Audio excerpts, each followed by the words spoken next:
Кога им се обраќа на власта и политичарите, некои велат дека во незините очи може одблизу да се види бесот на Путин.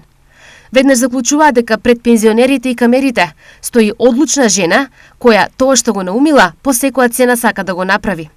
Зборуваме за Сонја Арсовска, пензионерка од Штип, која пред околу 2 месеци сама го зеде бајракот на незадоволството и тргна да исправа неправдини. Која е Сонја Арсовска? Сонја Арсовска е жител на овој град, веќе 62 години, 63 години, родена тука. Имам како девојче поминато своите детски денови на улица Пиринска, тогаш најголема улица што беше во нашиот град, каде што беа изградени уште далечната 58 година станови за егејците или бегалците од Егејска Македонија. Значи, мојот корен потекнува токму од таму, од местото Драма, под бугарско-грчката граница.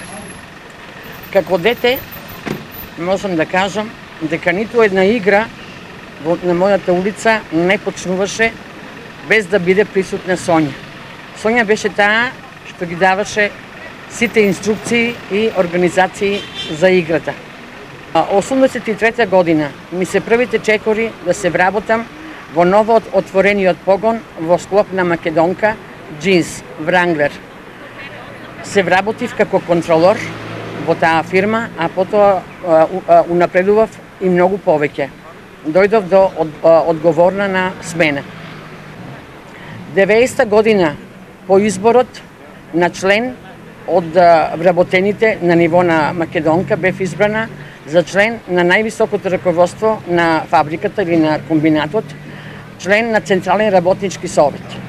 И тогаш со многу погонски директори доаѓав во еден конфликт како да се подобри состојбата на работникот за подобри услови и подобра плата. Таму останав се до затварањето или купувањето, таа лоша транзиција на Македонка. Останавме на улица. Што понатаму? 2001 година дојдов до една крстосница и се мислев каде и како и што понатаму да го одржам своето семејство, да јас имам допринос во мојата фамилија. На крајот се одлучив својот труд да го вложам со моите две раце, способноста, квалитетот во модната конфекција Вивенди. Како се случи во твојата трета доба да тргнеш против власта, работодавачите, бивши и сегашни политичари? Што ми даде за поттик да застанам пред сите пензионери и да кажам на оваа власт доста. Минатиот пат, тоа некаде беше пред можеби 2 август, тука кај нас пред Сдруженијето на пензионери. Имаше повеќе дискусии, довикувања и револт, оправдан револт кај народот. Но мене ме мотивираше и ми створи револт кога прочитав дека пензионерите, тоа го и таму реков пред нив, дека пензионерите тријат раси со 6,8. А и сега, на 2 октомври, пензионерите останаа со празни раце од 5,3. Пензионерската приказна само што започнува и низ неа се гледаат илјадници тажни социјални приказни, немојкни и сиромашни пензионери, бивши експлоатирани работници и разочарани луѓе. До каде таа ќе се развива? Тренчевска дали имаше доблест, јас ќе ја спомнам и неа во овој контекст, имаше доблест да каже дека линеарно 3.500 нема. Ние на минатиот петок имавме состанок во Неготино. Едногласно сите донесовме одлука да сега, и тоа го реков минатиот пат тука на плоштадот Слобода во Штип, рековме дека веќе 3.500 е ништо, затоа што инфлацијата си го направи своето, ќе бараме 5.000. Кога веќе има пари за функционерите, тоа се големи пари, големи средства. А да ги прашаме, чии се тие пари? Тие се пари народни пари. Оно што пензионерите го бараат сега станува се појасно дека нема да го добијат.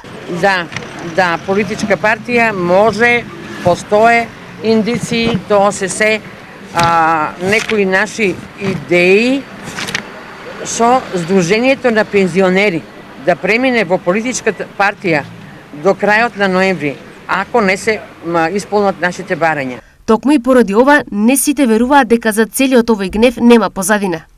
Дали досега политички сте биле активни? Не, во ниту една партија, и тоа да напомнам, во повеќе случаеви, дури и пратеникот од пензионерите што седи во топлата фотелја во собранието, господинот Илија Николовски, беше гостин на една наша телевизија и тој кажа дека пензионерите абстинирале затоа што зад овие наши протести и барања се крие некоја позадина, тоест политичка партија.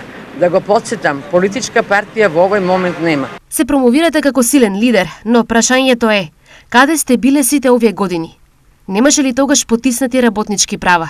Веќе од 1991 година, кога почна приватизацијата, да речем, или распадо на Југославија, ќе спомнам, и кога веќе треба да се сложат некои си коцки за додека може да оде работникот, значи за се нешто има црвена линија, додека може.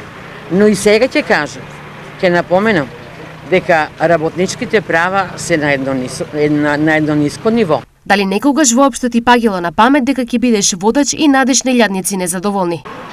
Секогаш и кога бев на работа во Македонка, во конфекцијата джинс, укажував на некои неправилности. Укажував и на тие што беа работници, што несебично се залагаа и го даваа својот труд за поголема плата.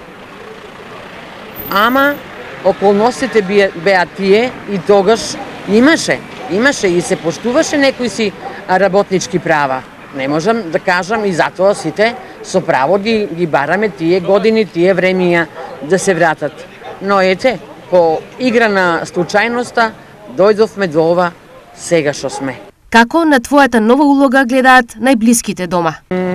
Моите домашни, може би да кажам, мал дел ме поддржуват, а нивната желба е да абстинирам, да останам тука дека што сум, затоа што во држава каде што нема закон, каде што нема власт, да речеме, народна власт, демократија. Често пати тие кои користат зборот демократија, колку што учев јас во гимназија, латински јазик прва година, втора година се учеше. И можам да кажам дека јас го другачие разбирам зборот демократија. Како ќе се чувствувате доколку успеете со пензионерските барања? Но предпоставувате ли како и ќе се чувствувате доколку не успеете? Како би се чувствувала? Понижено, засрамено, макар што сега гордо и достоинствено чекориме и се бориме за достоинствен живот на сите пензионери, не само на пензионерите, туку на сите граѓани во Македонија.